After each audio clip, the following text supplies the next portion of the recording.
You're hanging out in the House of Sunny podcast, where it's always sunny, mostly because of your host, comedian and YouTuber, Sunny Loman.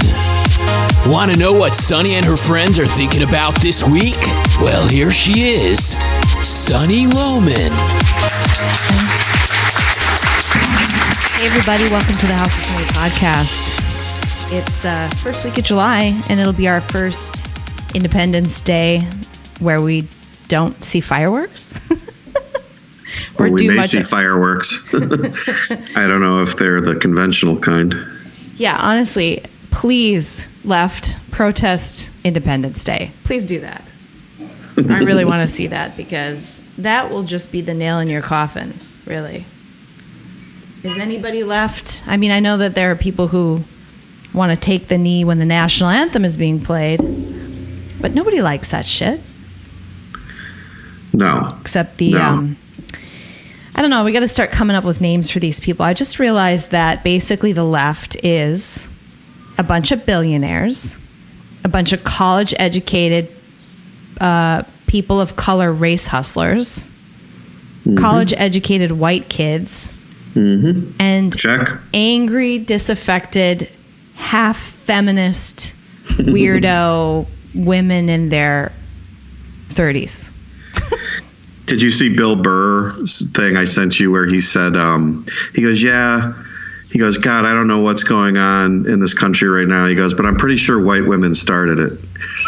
Yeah, what can I say? I'm a white woman, so I'm a little offended by that joke. But no, of course you are. That was actually a very funny joke. I'm offended by the Karen reference too. The Karen has gone. You are kind of a Karen, aren't you? Proudly. You are definitely a Karen. Proudly a Karen.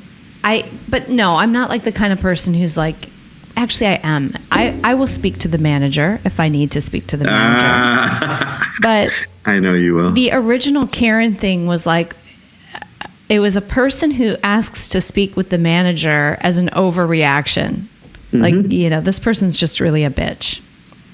And a certain kind of, calling the cops on their neighbor, not realizing it's their neighbor. Right. Or something, like doing something on their own property.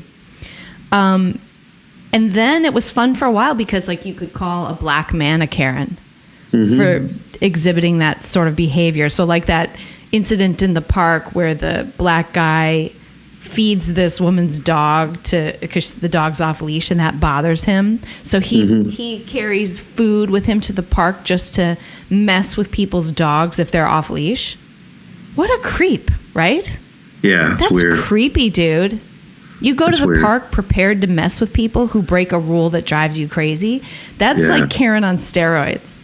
Yeah. Well, then he confronts a Karen who calls the cops on him. She out-Karened him. She out-Karened him. She made sure to mention that he was a black man. That's right. African American.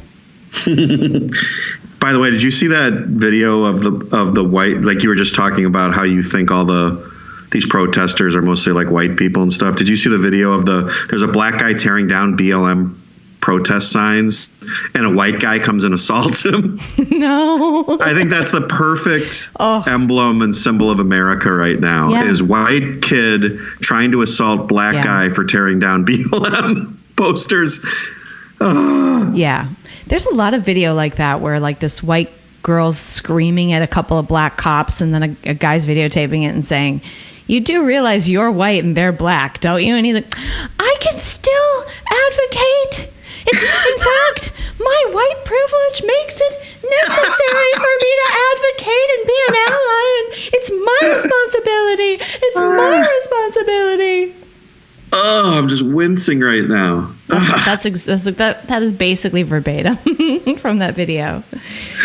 I don't know what's worse, like the angry black man or that girl, like that annoying white person who's just ready to slit her own wrist. The white person is way more annoying. Take me along with her. Oh. So speaking of Karens, Ken and Karen, or Polo Man as I like to call him, with his AK. You saw the the incident where the couple came out of their house to defend themselves from the peaceful protesters that broke down the gate. And the greatest thing I've seen this week by far. That was the most inspiring event. It was really inspiring. But I saw a couple of comments on that. One, these quote unquote peaceful protests prove this protest proves to me that it's not, and that anybody there to protest is providing cover for violence. Mm-hmm. Because they're walking down the street, oh, we're just peaceful. And of course, the press are describing them as peaceful. But in reality, they were destroying private property. And they're trespassing. And in addition to that, though, they threatened this couple. And the guy, I don't know if you saw that. I only saw clips, but the guy, I guess, said they broke the gate, which already... it was a private street, and it said no trespassing. And they opened the gate, and they just started walking through their property. They broke the gate. So they started walking into that area, but then they also... somebody had a gun and was brandishing it at them and then making threats.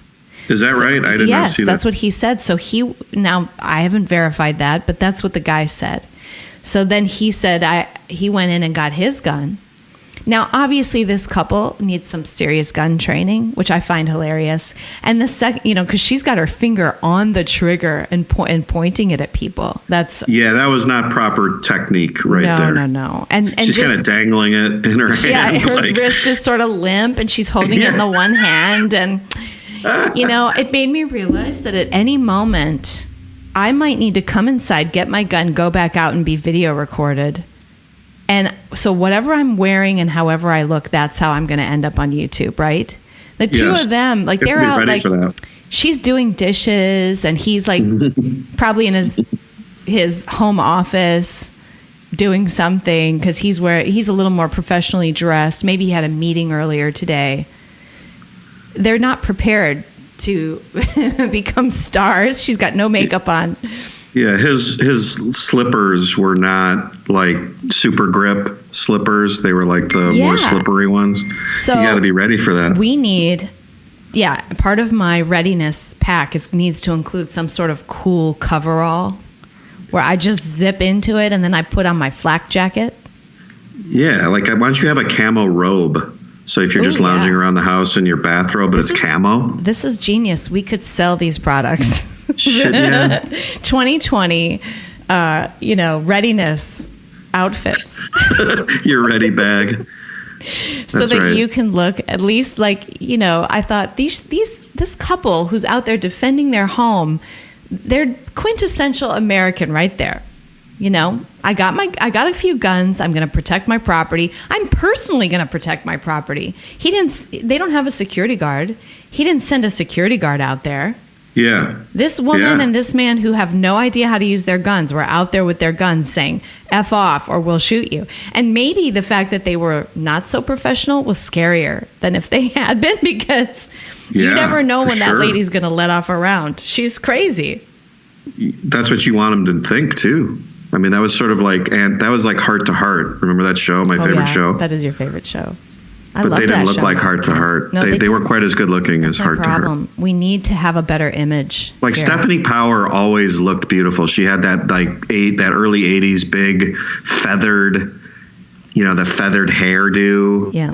And she always had like a nice pantsuit on with jewelry. And Jonathan was always in a suit of some kind. That's tweed. A little bit of tweed here and there. Right. Maybe a turtleneck. That's right. Always colors that flattered their complexions. Most people do people listening even know that show? Maybe.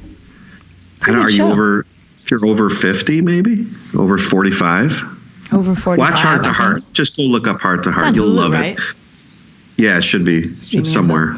That's what you told me years ago. It's your favorite. It's Doug's favorite show, everybody. Oh, I love it. So I want to be that. So maybe like those zip up jammies or a coverall. Definitely a flak jacket though. I don't want to be out there standing on my steps in full view of everybody after someone has potentially brandished a weapon and threatened me. There I am standing on my steps. They're in a mob.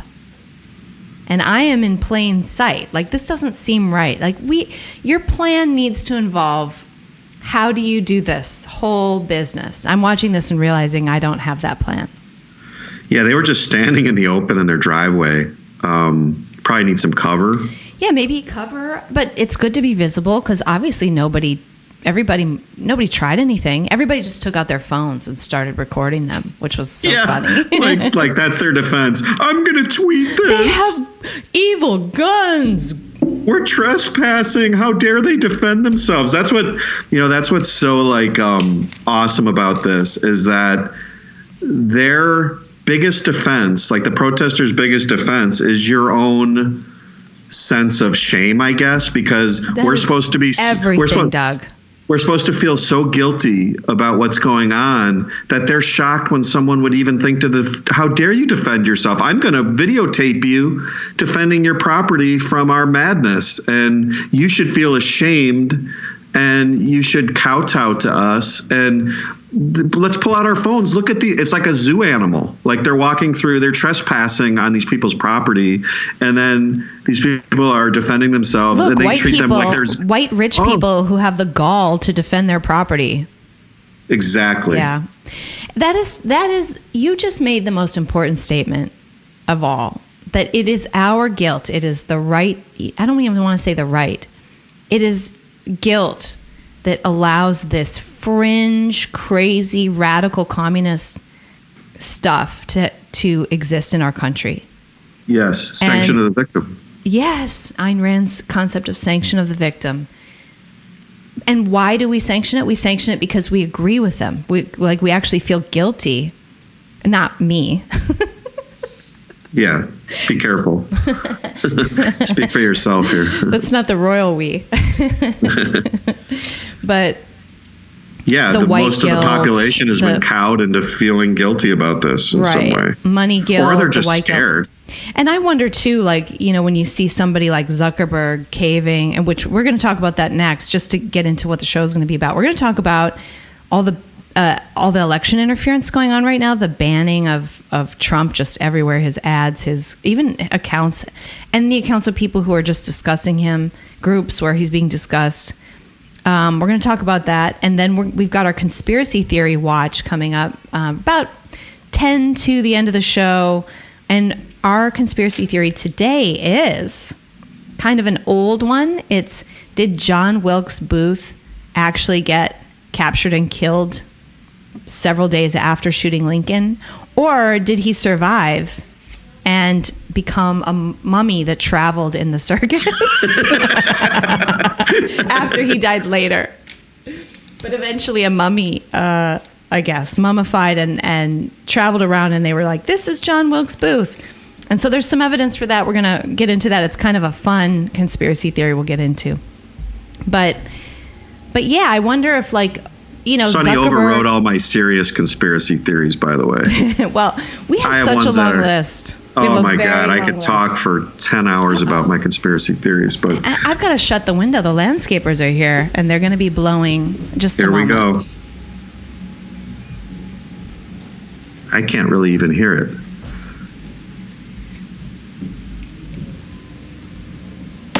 Oh my God, it's so loud. So we normally record on Thursdays, and it's Wednesday, and I forgot that they come around and do the landscaping. And there's this weird thing when you're on prednisone where you are very sensitive to noises because it's difficult to concentrate anyway. And so then whenever there's like a or any kind of noise, you want to start shooting from your steps in your driveway. You want to start.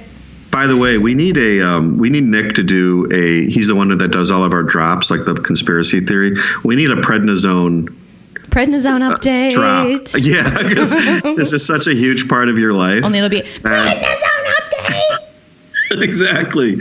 Like it has such a huge effect on you that it does change your personality. I've known you for a long time, and like when you're not on prednisone, I'm different. It's like, hey, I'll call Sonny and we'll chat and kind of go through. And when you're on prednisone, don't I'm even like, call me. I don't think I'm going to call. It's unpleasant. Sonny. And then I'm afraid to call you when you're on prednisone. I'm like, she's going to yell at me. Everyone's afraid of me when I'm on prednisone. I have an au pair, and it's really lucky that I do, because I don't have patience for my child. It's really like, that's probably the most painful part of this is I'm not on prednisone and I don't have patience. So. I have to foist my child off on people when I'm about to lose it, because I could really ruin my relationship with her and hurt her. I mean, significantly. I talked to her about it. Well, have you ever heard if you're a dad, maybe you've heard the, honey, you're scaring the kids. I've heard that several times in the last couple of years. Really? You're scaring the kids. Oh my gosh. Well, yeah, like when you're, because if you're dad and like the kids are not respecting you, at some point I'm like, the hammer comes down. Right. Yeah, like that's it. We, everybody knock it off, you're scaring them. I'm like, good. Yeah. They should be scared of me. There was this, if anybody watches Red Table Talk, which is Jada Pinkett Smith's little talk show, she did this Father's Day special with Will Smith. Yeah. And it was a really cool acknowledgement of dads and just that kind of energy brought to the children's upbringing. And of course, he's a type A overachiever, perfectionist, and his father was military, same way. So he was raised with this kind of get it done, and work hard and suffer and earn it, Totally, man. That's my upbringing too. That's what you need. That's what everybody needs. I think that comes from dads, whereas like moms, really, we just want to be the warm, like everybody else do the disciplining. Everything's okay. I just want to when you comfort my child, and that's how it should be. And so dads are really undervalued in that sense. And so she related this story where they were filming Karate Kid, and who's that guy, that Chinese guy who's... Mr. Miyagi? No, Karate Kid, the modern one that his son was in. And so they were on set. Jaden Smith was the new Karate Kid. Oh, I didn't see the new one. The Asian guy was Jackie Chan. So... he's getting trained, and he's in the movie. He's getting trained to be like this karate guy, the little kid. And he's like, he's like 9. And at one point he was trying to get into these splits, and he was working on it, and it was hurt, and he was really trying. And Jackie Chan comes over, puts his foot on his butt, and shoves him into the split. Ooh. And he cried, like it was awful. And Jada's like, we're done. And she's just freaking out. And she goes over to the kid and she's like, we'll leave right now. Like, that is it. Do you want to leave? And the kid was like, no, I'm going to do it. And she said at that moment, because the whole experience was like that, I guess. And she was so stressed out on set the whole time. And Will was there too. And Will was sort of pushing Jaden and pushing him to stay in and work hard and keep at it. And then in that moment, it kind of shifted for her, and she realized, oh, he's choosing this. Like, this is okay. This is good for him. Yes. And that's just a great little lesson there. Kudos. Well, to I had a recent experience. My kid went to baseball practice. He hurt his thumb. He broke his thumb a year or two ago, and we were just at baseball practice, and he hurt his thumb again, and he was crying at the baseball practice. And he's 18. No, I'm just kidding. He's like, he's 9.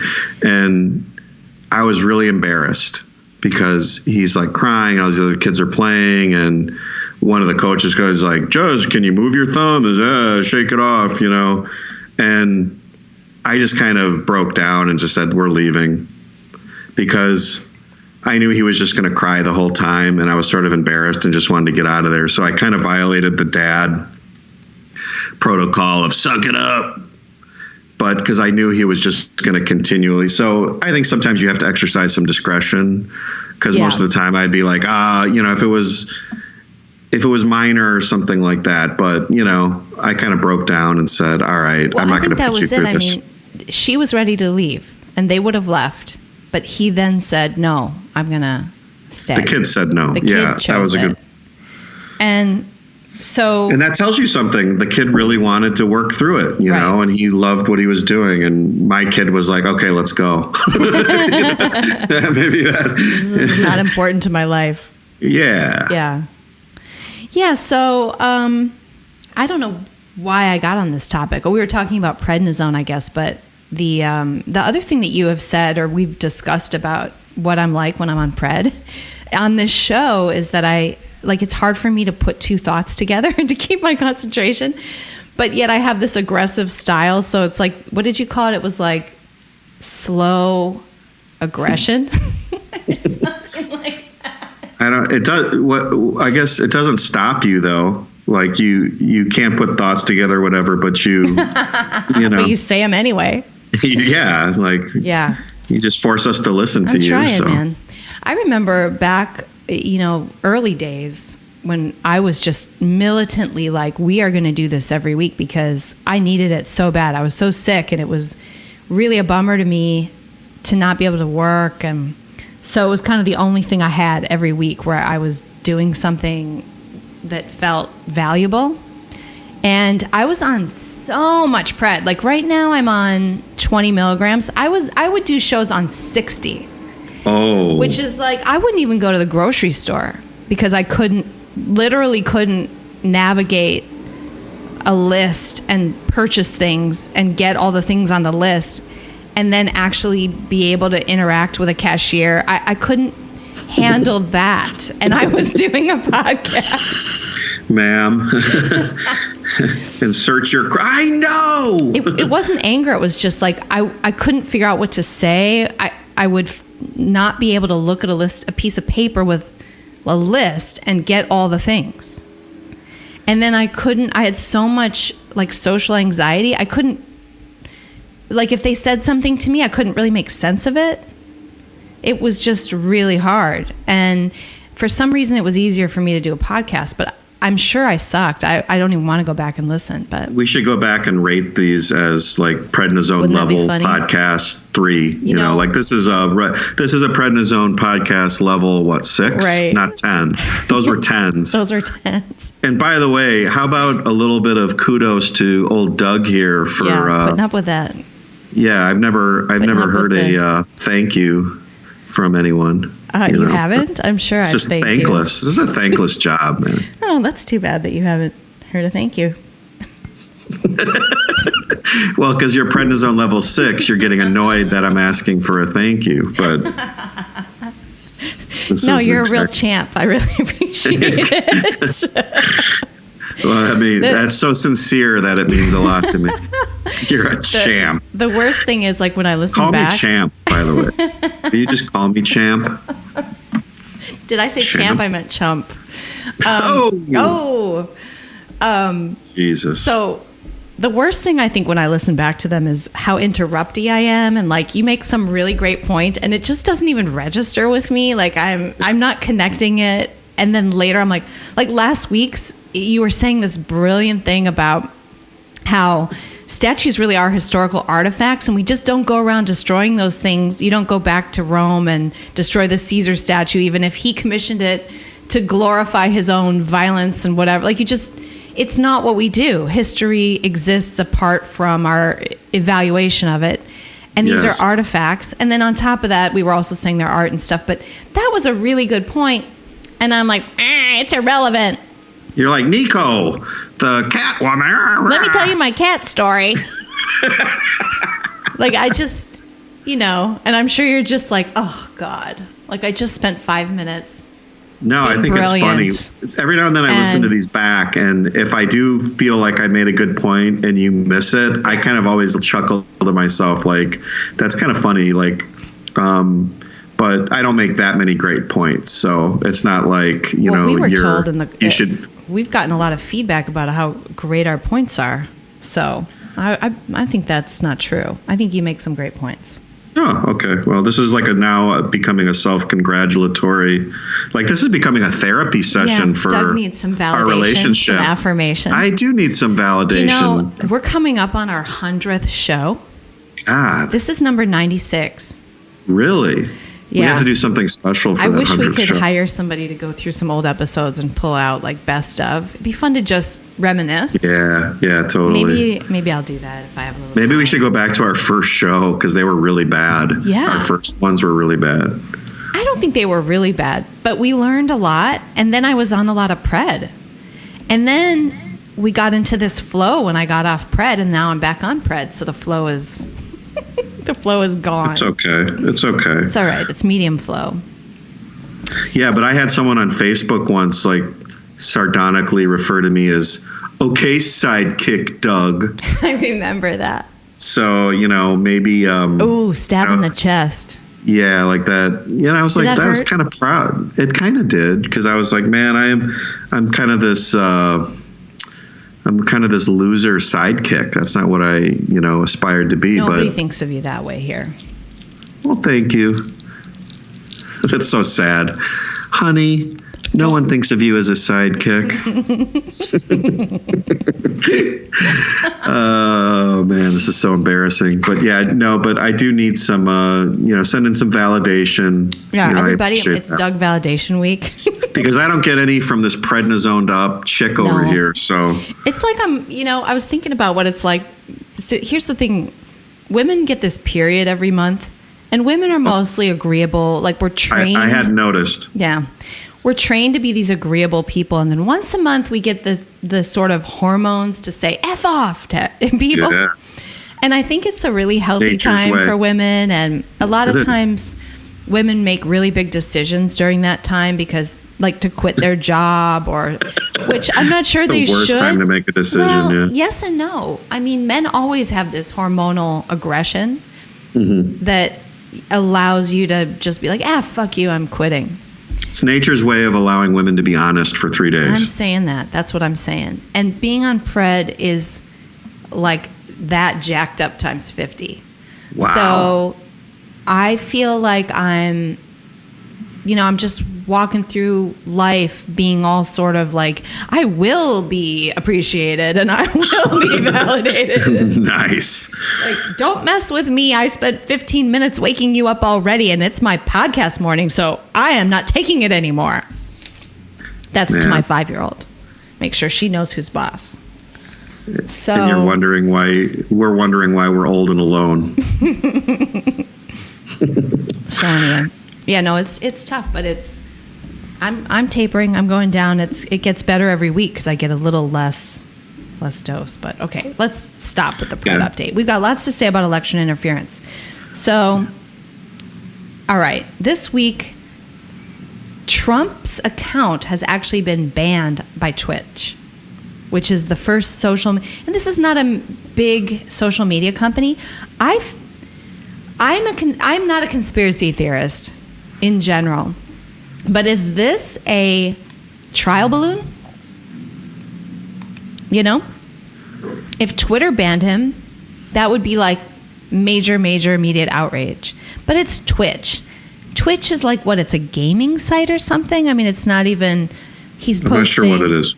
So I think people go on there to live stream themselves playing video games and stuff like that.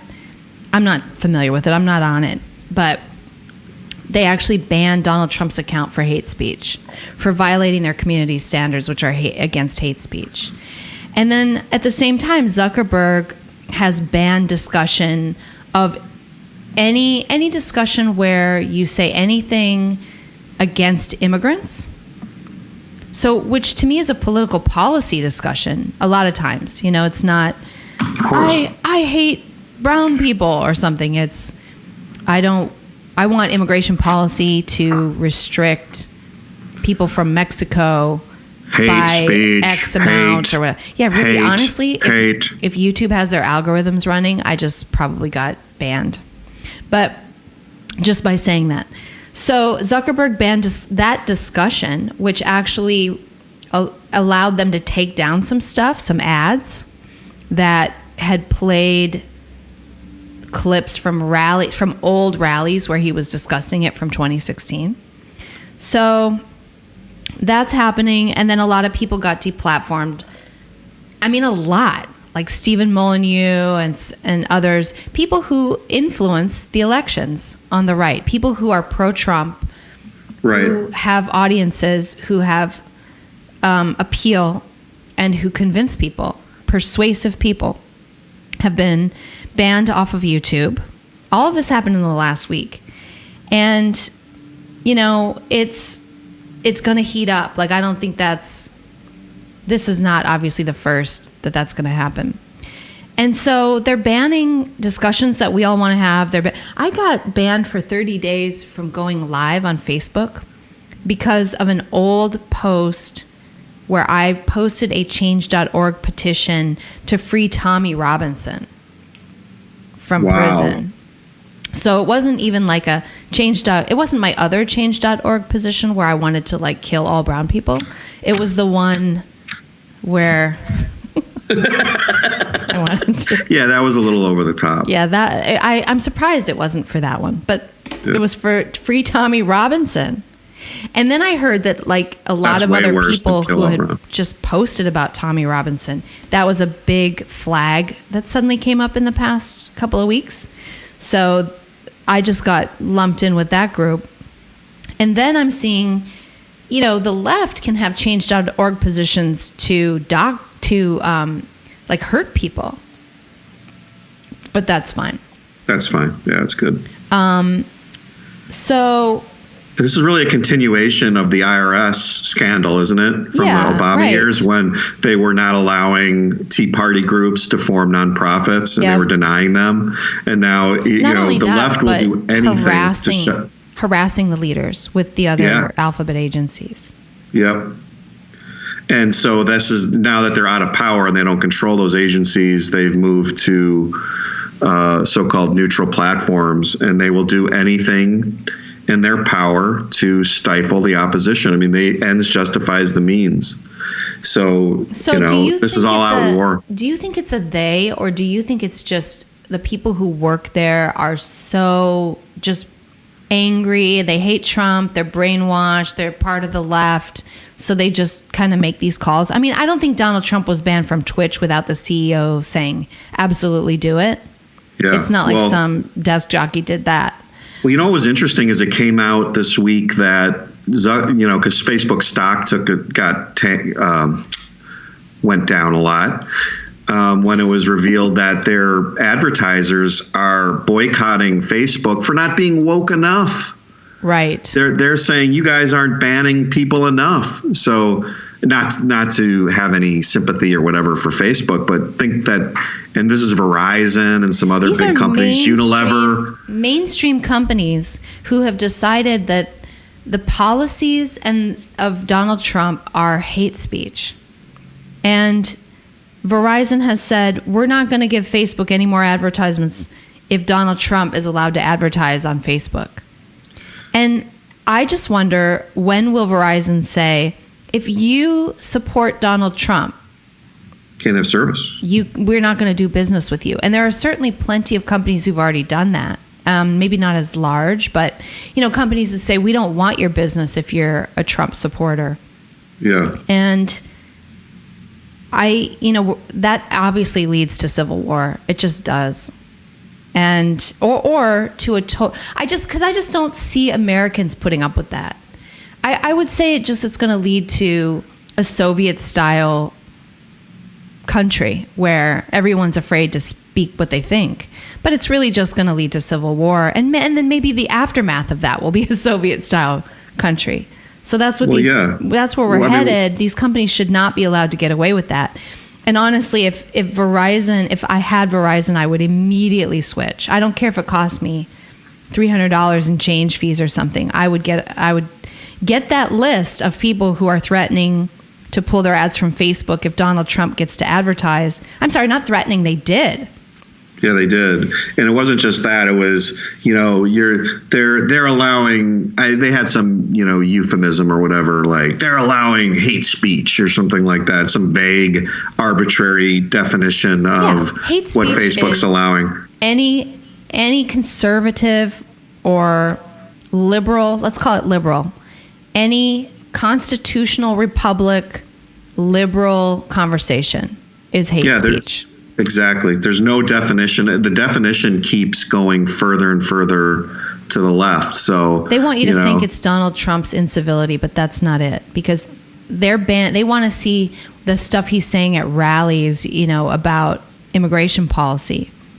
banned, and they're starting with that. It's everything, you guys. I mean, it's anyone who opposes Black Lives Matters or says they're Marxists or whatever. That's right. I mean, any criticism at all. Yeah, you can't say Black Lives Matters are Marxist, even though they say that about themselves.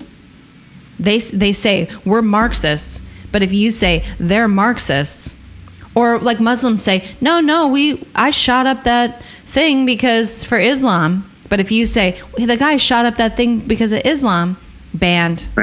Yep. So it's it's just the Confederate statues all over again. It ultimately leads to George Washington. So don't fall for it. But I don't think anybody listening to us falls for that. However, I also just want to say, they were so upset about the weird Russian interference. Anyone who fell for that Russian interference thing, I was laughing so hard about that, because when you saw the ads, it was like Jesus wrestling Hillary with they were such bad ads, and it was $100,000. Nobody thought that moved the needle. Nobody really thought that. But now you have, the half dozen billionaires in Silicon Valley trying to decide an election by not allowing people to talk. And they have legal problems with that, because they've said that they're neutral. They've said that they want this liability protection. And they're doing it anyway. And obviously they're doing it. They pay Congress. They're the ones funding all these Congress people, including the GOP. I think all their money is going into lobbying to keep these people off their back. I mean, it's a disgusting relationship. If anyone here has read Atlas Shrugged, like you say, oh, it's a private company. You hear that all the time from libertarians and objectivists. Or that they want to defend Bezos as this hero. They want to defend Zuckerberg. And I don't know. I've never heard anybody defend Cook, because he just kind of inherited this company and he's taking his agenda out on it. But these are the Orrin Boyles and the James Taggarts. And then they interact with the Wesley Mouches in Washington. And, that's the people we're dealing with. And I'm not saying Bezos didn't create something. But at this point, he's the Washington Post.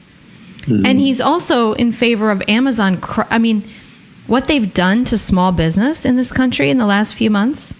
But Amazon's okay to operate and fulfill orders, and who knows what's going on in those shipping factories. Like, that's considered essential. People working and boxing and shipping all of these things. But the little corner store is closed. By the way, did you see the guillotine that was put in front of Jeff Bezos' home? I did. Yeah. So they're already attacking their own. That's what's going to be really interesting to me. But it's just intimidation that you better toe the line. You better keep towing the line. Don't you think? Yes. And I just wanted to reiterate something you said about the private company thing, because, just to reiterate this, because I think it always bears repeating to the private company idiots out there, these companies get a liability shield. They are shielded from liability as publishers because they fall under Section 230, which says they're neutral platforms. They are supposed to be neutral platforms. They are not political. They can ban lewdness or violence, whatever. Those are pretty obvious categories. But they cannot censor people for political opinions. And so they are now acting as publishers. So they are violating their liability, and there's been talk in Congress now of rescinding that. There's some bills that have been out there, and Ted Cruz had a video that he put out. But they're also violating their... I'm sorry, go ahead. Well, don't they own the congressman? There's a bill.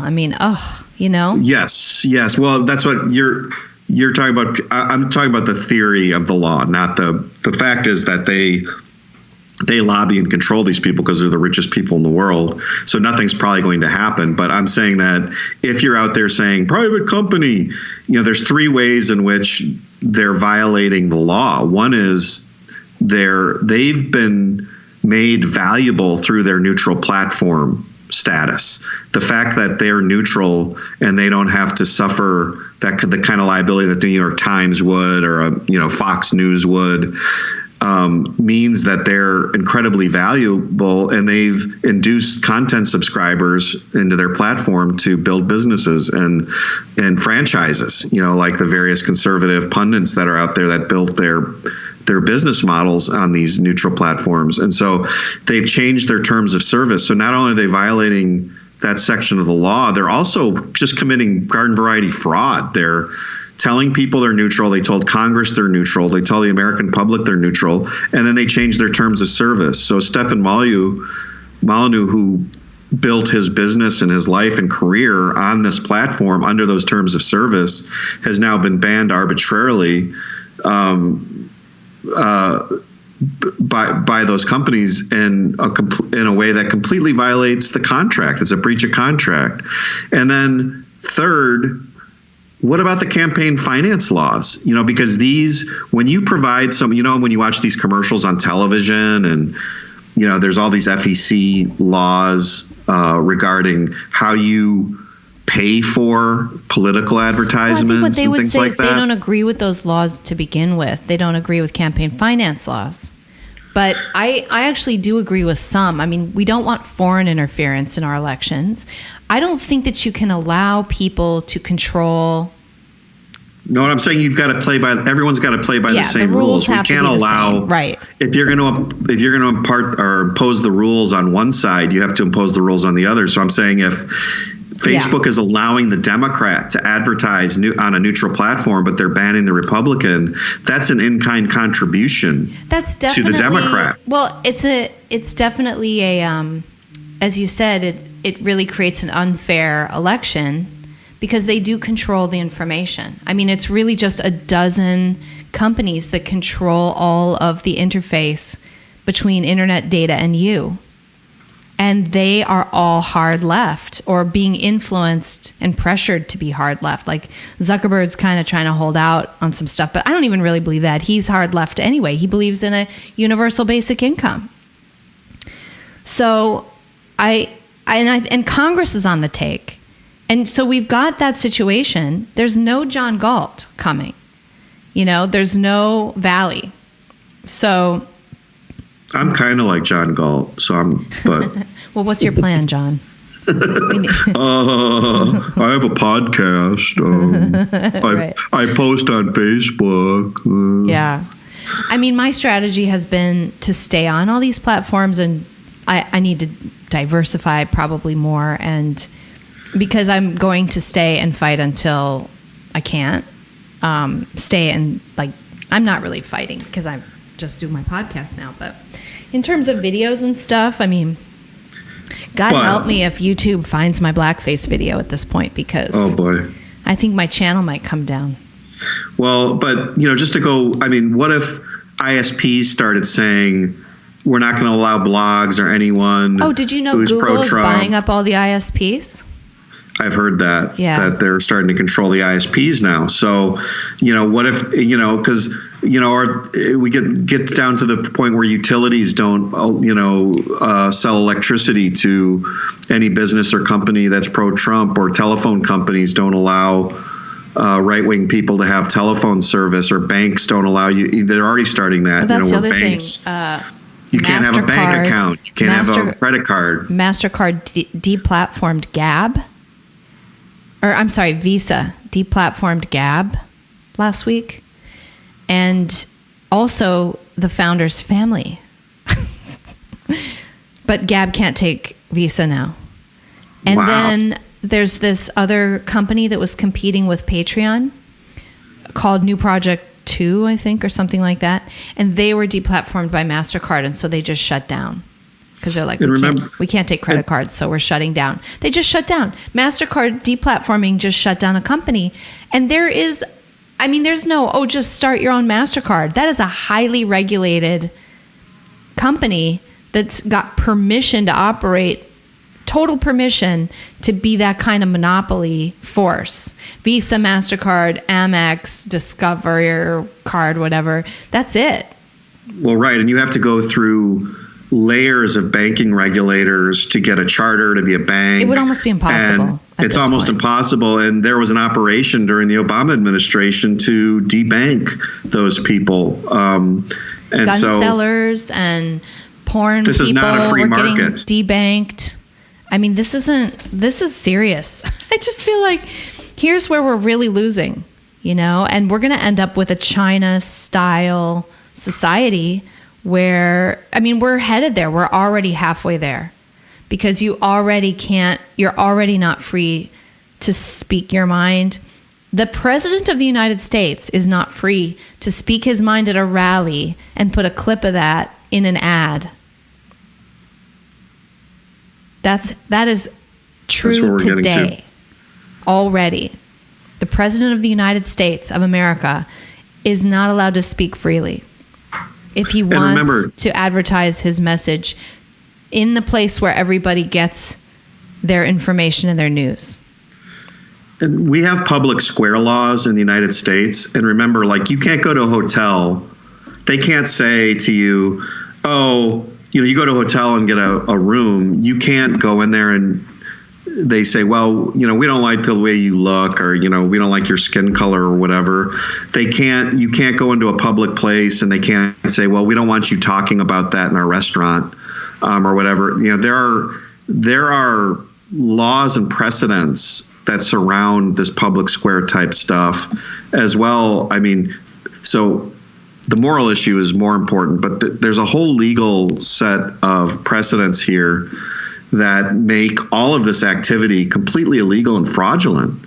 And there's a civil rights violation. So if they're going to impose that on everybody else, then why aren't we fighting back with that? This is unbelievable. Yeah, it's we really cannot allow this. We cannot allow this. The fact that I don't even, there could be tons of legal challenges, obviously, but what we need is Congress to do something. That's what we need.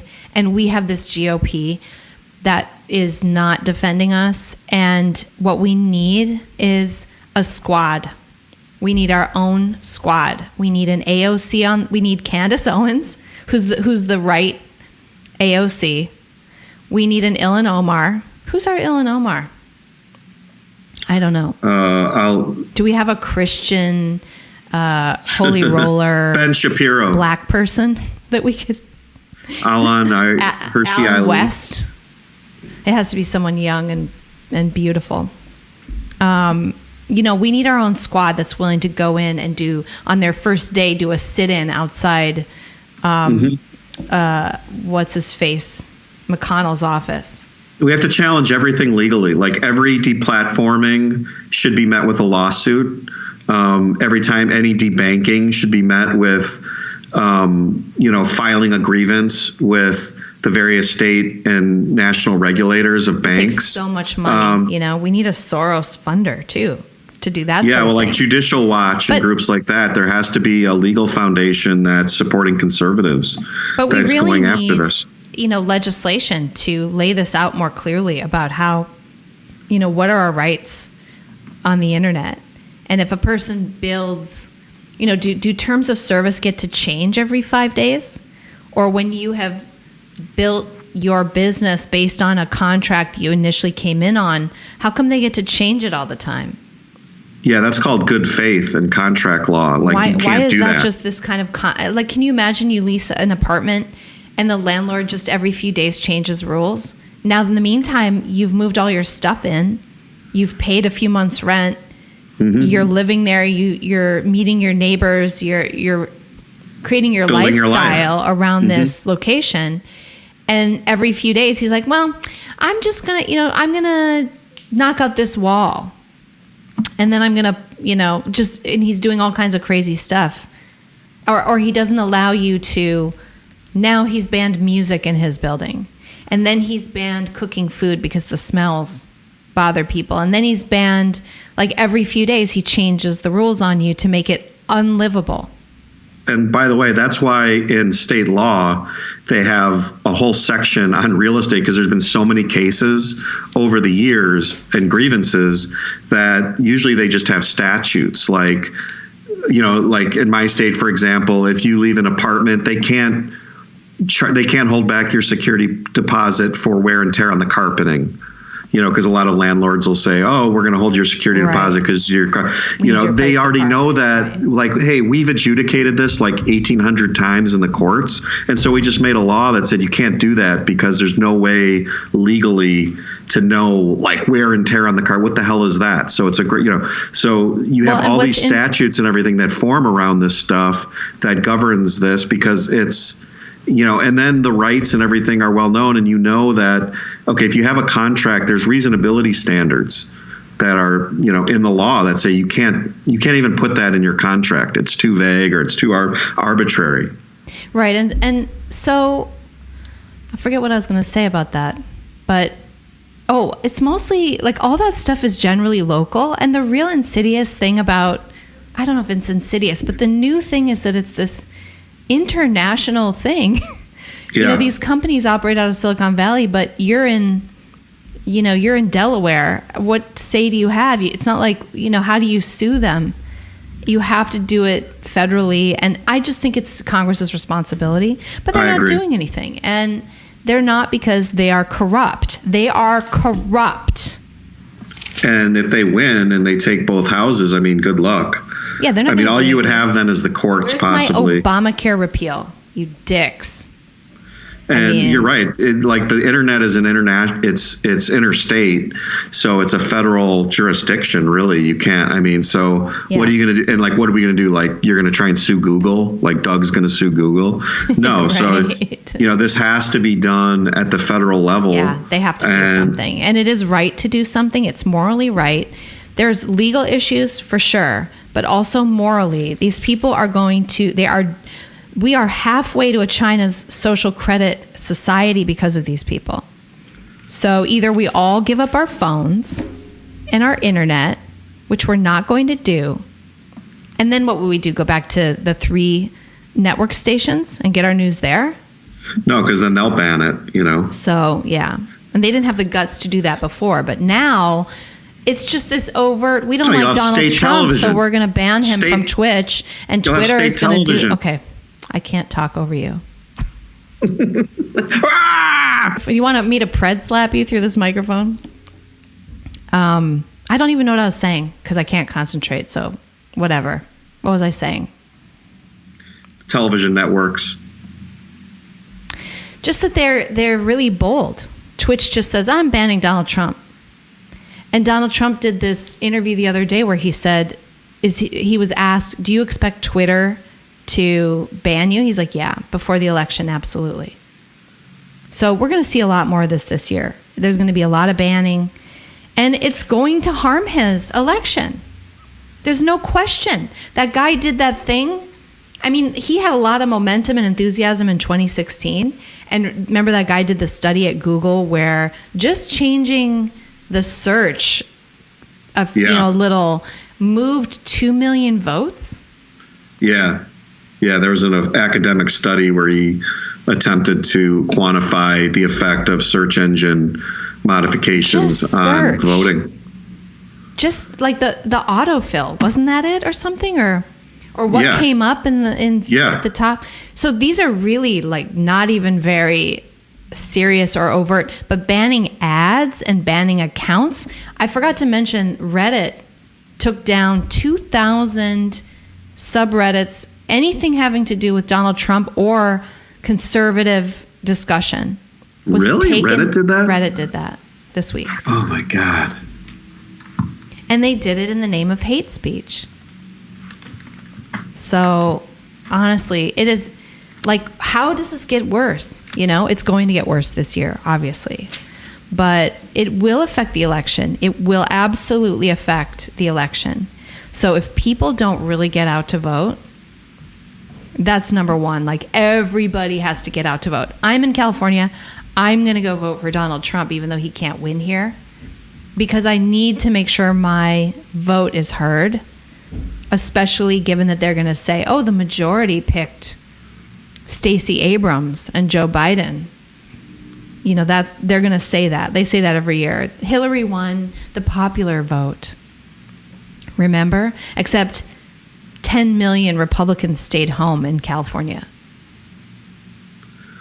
And we're going to be, and now we've got the mail-in ballot fiasco, and there's maps out there. There's like a couple different levels of this mail-in ballot, and you're going to totally have that in California, right? Where there's going to be massive fraud going on. Well, there was in 2018, and the ballot harvesting is legal here. So they're just going to send out millions and millions of ballots, and they're going to have, sweatshops of people just filling out these fake ballots, sending them in. Well, they don't even have to send them in. You can hand your ballot to a third party, and they can turn it in for you. That's the ballot harvesting here. Yeah. Oh my God. This is what's okay. We're already in a civil war. We know that, right? We are in a civil war. Yeah. And to me, what I see happening in November is I think there's a huge silent majority in this country that's seething right now, that's ready to exercise their silent rage at the ballot box. And if they rig this election in a way that's really obvious, which I think they are, where it turned, because we already know he's going to lose California, so who cares? But, if you have a situation in Ohio or Pennsylvania or Michigan or a swing state where, Biden wins by 50,000 votes, and it turns out there was like 300,000 mail-in ballots or something like that. People won't believe it. That has to be blood in the streets, right? I mean, that has to be a right-wing initiated civil war, because then you're taking the election away. It's one thing to, they're already completely rigging and corrupting the so-called neutral platforms. But to the extent that they go after the voting process itself, which they already have. They are. Tim Pool just did a video that he received a ballot to his house from a person who doesn't live there and didn't request it. So you could open it, fill it out, hand it to somebody, and they could walk it in. I mean, nobody would ever know. So they're just gonna, like, a ballot comes in the mail and you're in the county clerk's office and you just open the mail and it says Biden, so you count it. I mean, there's no. Well, and he posted that, and some election official person said that's not possible. You're lying.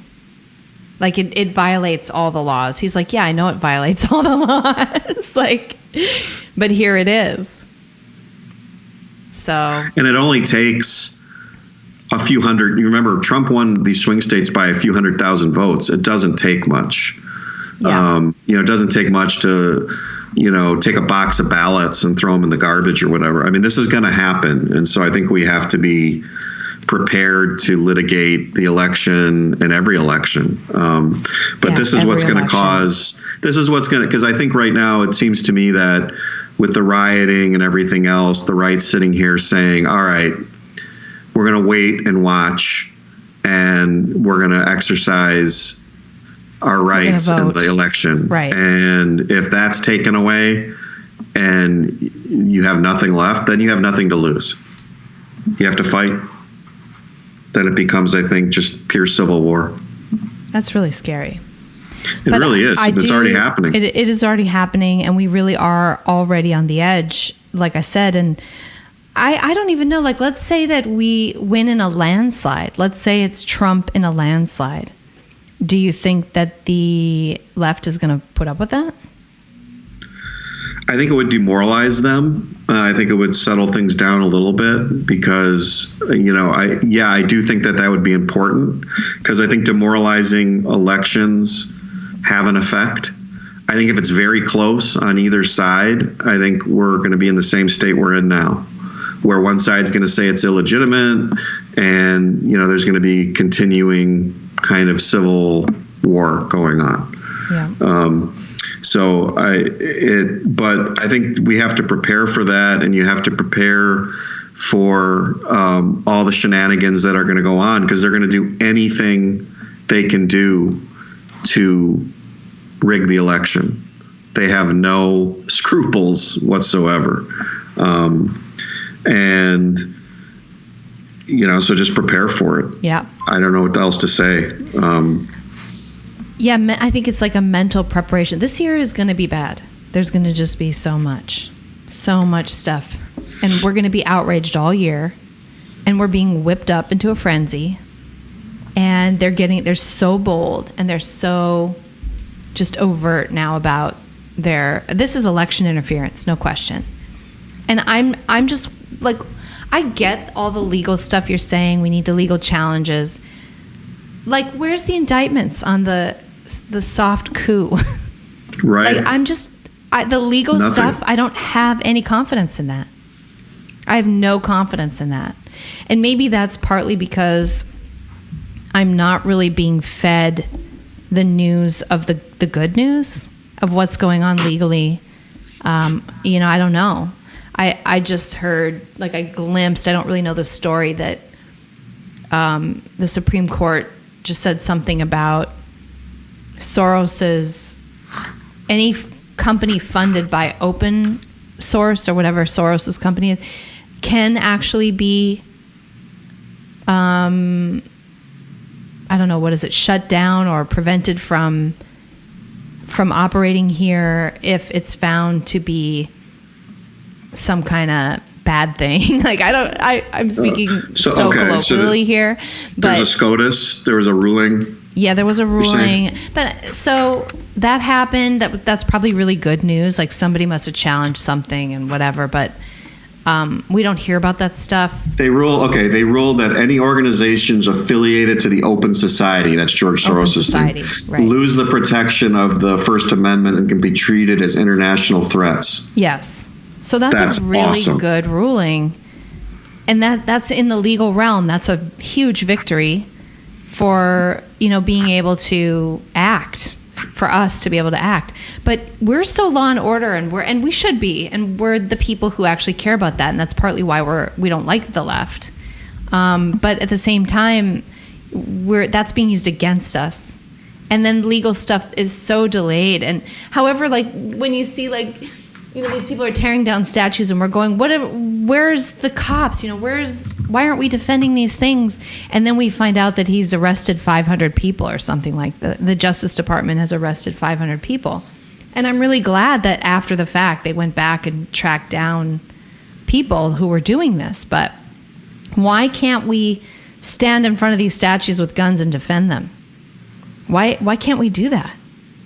I think the right needs leadership right now. We need some groups to organize. There's a lot of splinter groups. I think a lot of us are sitting around talking about how hypocritical the left is and how can they say this when they do, we're kind of all in an echo chamber, like incredulously, right, exactly. exposing their hypocrisy. And really what we need to be doing is standing in front of statues with guns. Right.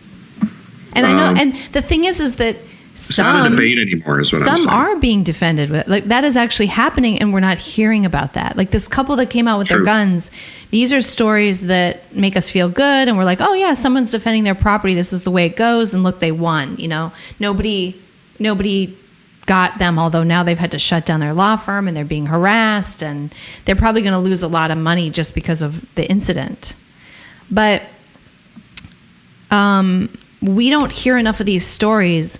And I think, like, part of the sculpture thing is the sculptures that they attacked were all in leftist strongholds. So it's really good propaganda for them. Mm-hmm. And it really affects us and makes us feel like we're losing. But meanwhile, the majority of statues are actually being defended by people with guns. And Oklahoma was trying these people as terrorists now. So there is some pushback. Yeah. But it's only in our held states. So it really feels more like a civil war, as you see just the difference in what's allowed. But I had a conversation with a friend yesterday who just really thinks this is going to blow over like the 60s, and we're going to end up with an 80s decade, Anyway, we have to move on to our conspiracy theory, but let's see. I was just going to say the 60s ended because they called out the National Guard and hundreds of people were killed. So that may be what has to happen. All right.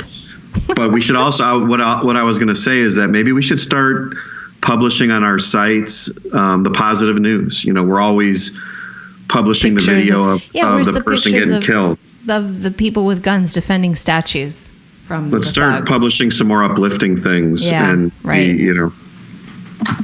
Yeah, I mean, I've seen a lot of video of rioting. I've seen a lot of video of...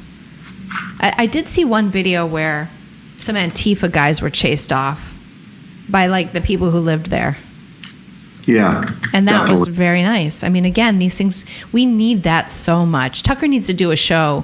He's done the show where he plays the video of all the crap. He needs to do a show where Americans are doing what they should do so that we can all be inspired and motivated by that. Anyway, you tell him, Doug, would you?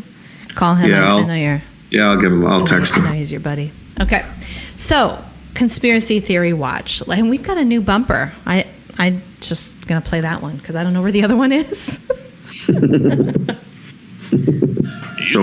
for the House of Sunny's Conspiracy Theory Watch.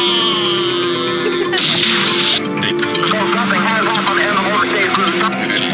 This man that you say is Raoul, isn't it?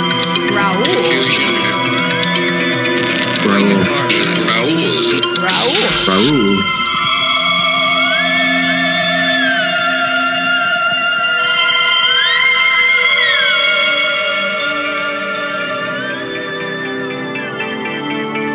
It's like the longest segment bumper ever produced for We just can't anybody get ever. enough.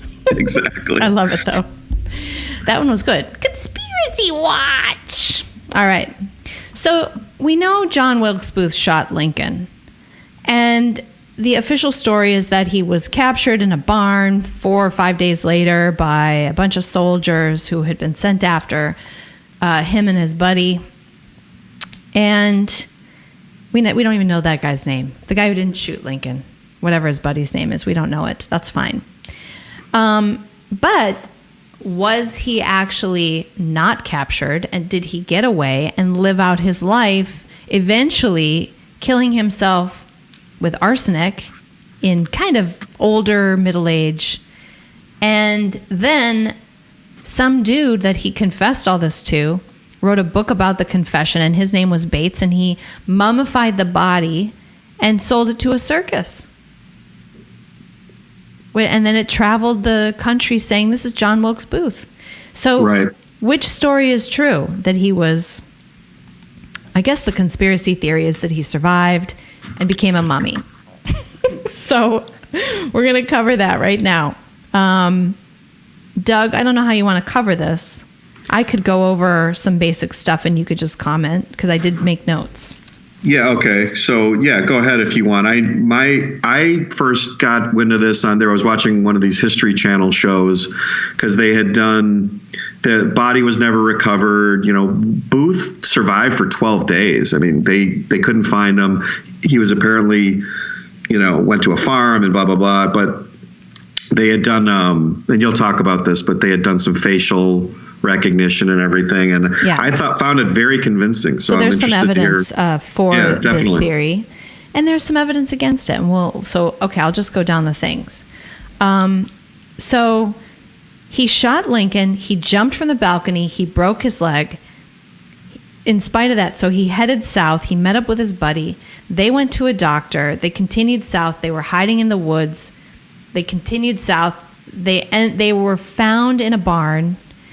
The buddy comes out and surrenders. Wilkes doesn't.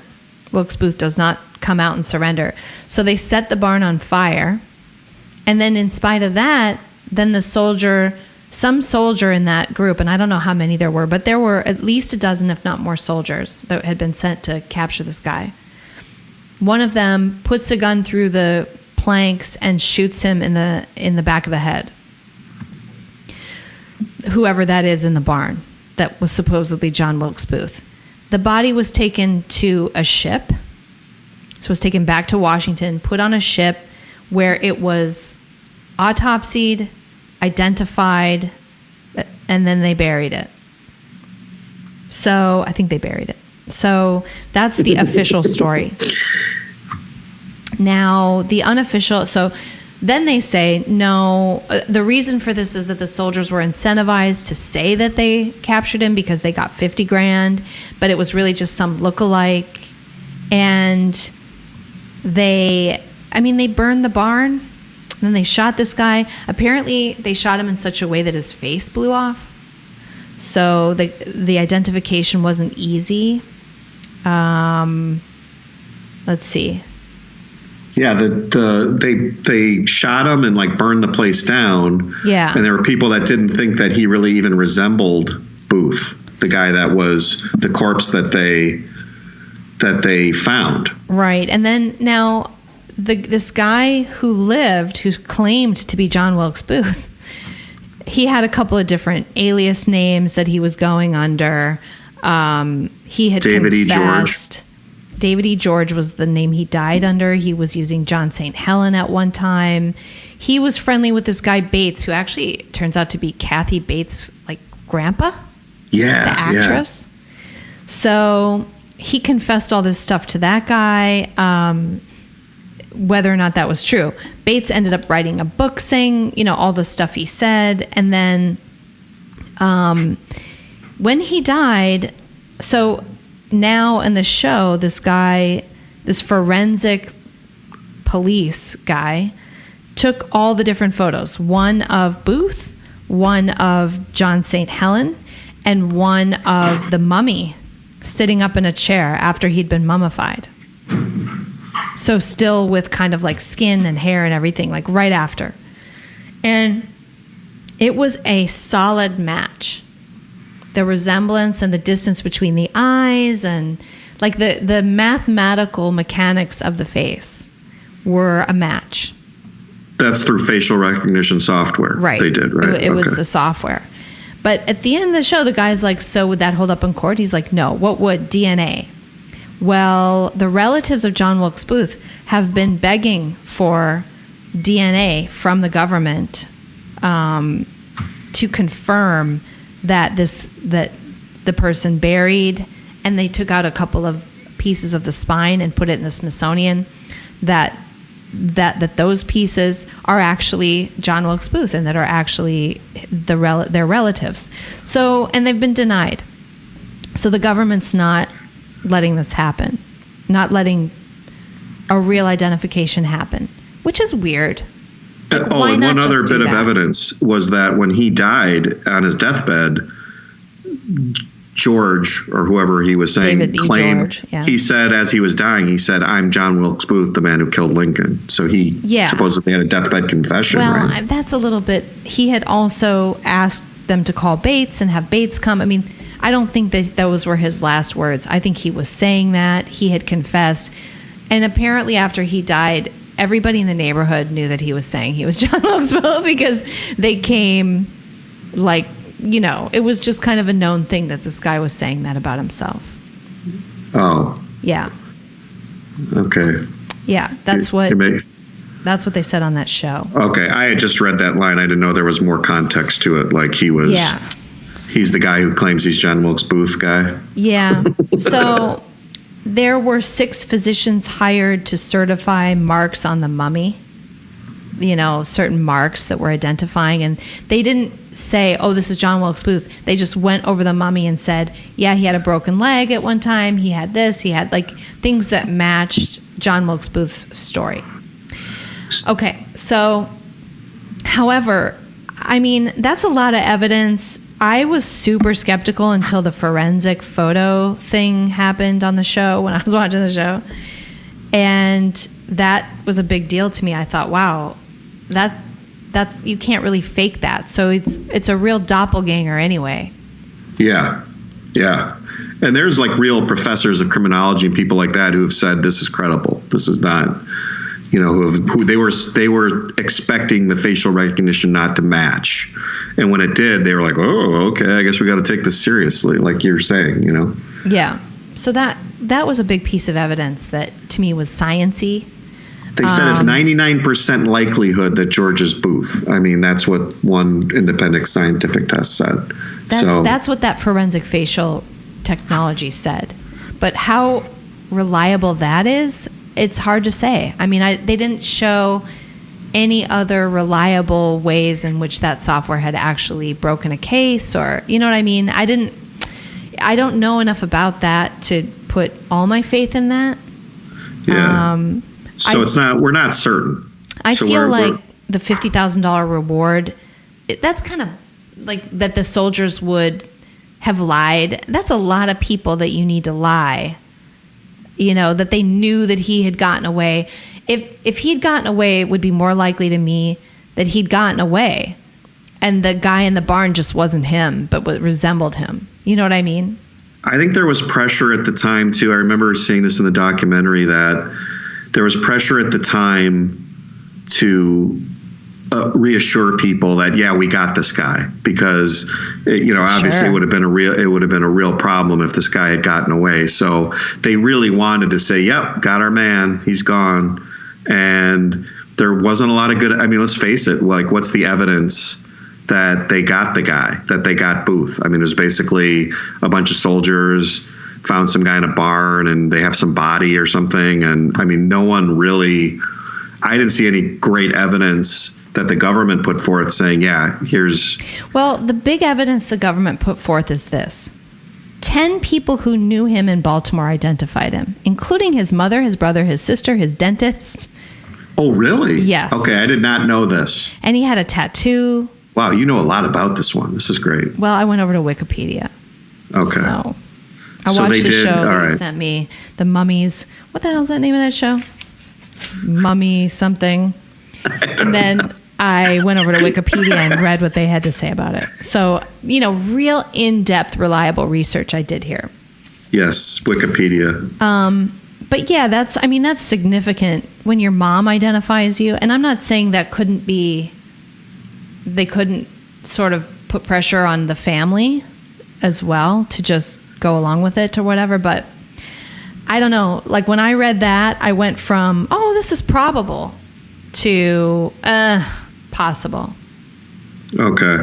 Because his family and his dentist and other people identified him. So.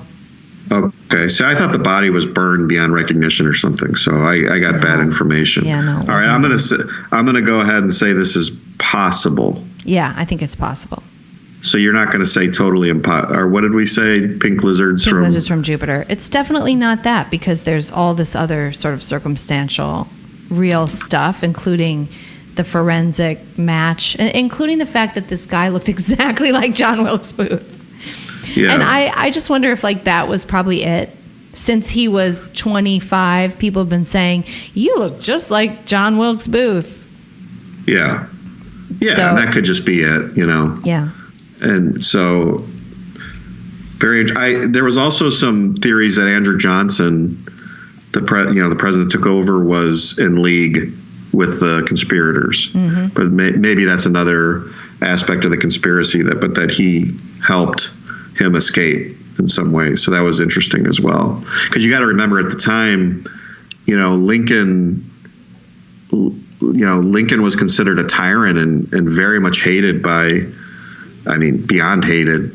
This was like their arch enemy. So there were a lot of people sympathetic to assassinating Lincoln that were still in the government at the time, so that they would have probably helped Booth and helped him get away. So sure. That's and they interesting. may have anyway.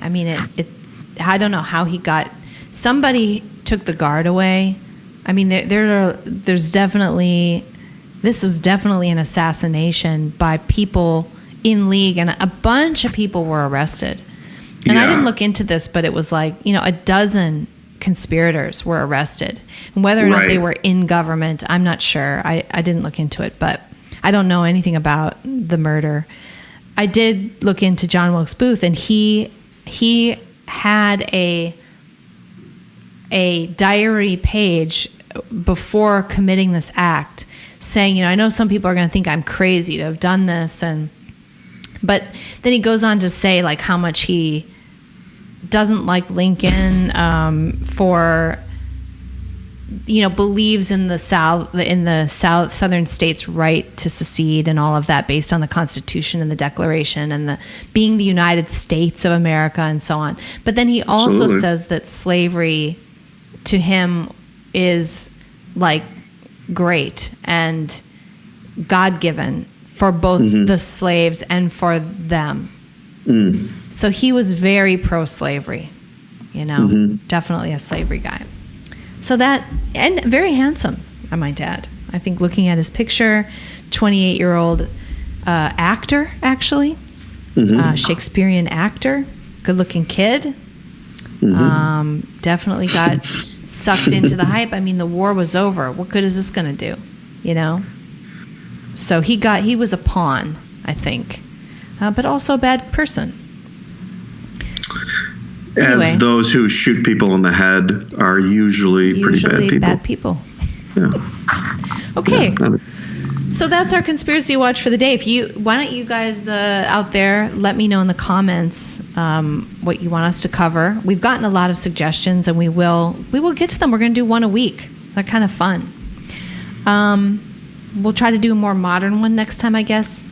I thought I don't want to do a modern one because then I have to do a bunch of research. But here I did a bunch of research anyway.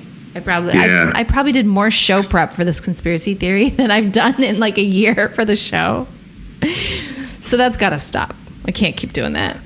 But we'll see. We'll just keep going. Send me your conspiracy theory idea and send me any links to like info that you think is important.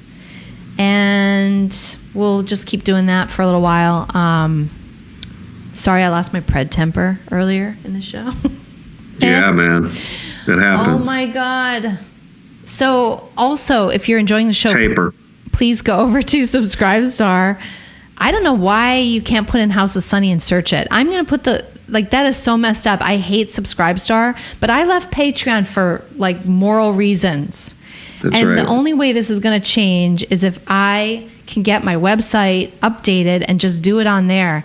And I need your money to do that. I need subscribers. I need members. We need your help to get this thing a little bit more. It's a catch-22. It is a catch-22. No, you need a website, but for the website you need subscribers, but you can't subscribe until you get the website. So if you go over to Subscribestar and put in House of Sunny, it doesn't matter how you write it, it doesn't come up. So you have to go to the link or just go subscribestar.com/House of Sunny. Literally, that's it. And then you'll get it. But any other way of doing it, you can't get it. So, but that's how you become a member. We really appreciate our members. We did get a couple new members last week, and we're very happy about that. So please help us out. Yes, please. We'll promise we'll spend your money wisely. That is all. That's it for today. So what are you going to do for the 4th of July? Probably nothing. Nothing's because happening. They canceled everything. No fireworks. So they've I closed will a lot of beaches here in California.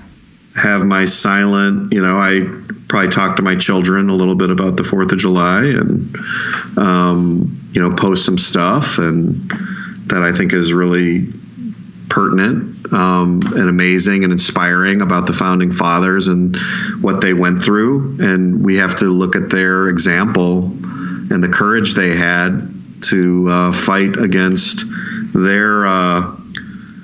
the tyranny of their time, which we're now faced with ourselves. So draw some inspiration from that.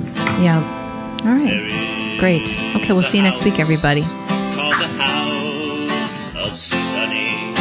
It's filled with satire and fun.